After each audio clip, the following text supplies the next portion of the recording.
So my first memories when I realised I wanted to be a rugby player was when England won the World Cup. As soon as the final whistle went, ran out into the garden for a few hours, messing around with my mates, and I knew this is what I wanted to be. Just come to boarding school from America and had the opportunity to play schoolboy rugby there. It was a new experience, a new sport that I'd never played before, so I was about 13 years old. It was just a happy time for me really, probably one of the happiest moments I've had in rugby. For me and my brothers, coming from New Zealand, playing rugby was just a way of life.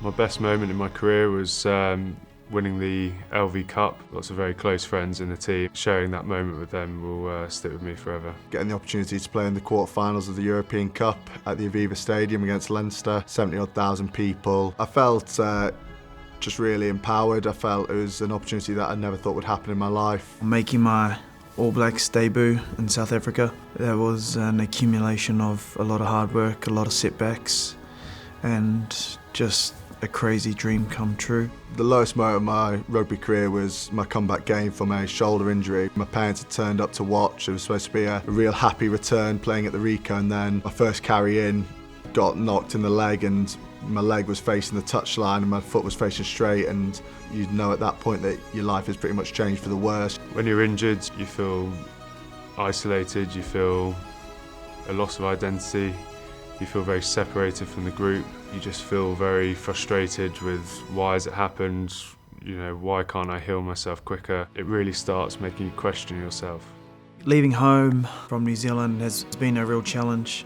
Initially when we got here, in a foreign land with no family and no friends, getting through day by day, it was just about staying connected to each other. You know, a problem shared is a problem halved.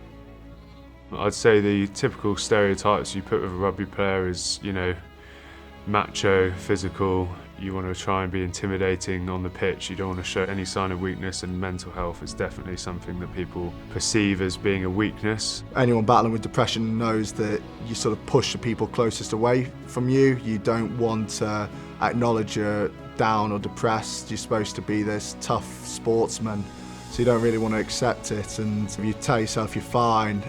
It's just always good to talk, and I think the hardest thing that we find probably is not only professional footballers but probably men is being vulnerable and just trying to open up your feelings, because we think that we're weak to speak, or we think that no one wants to listen, but I don't think that's true at all.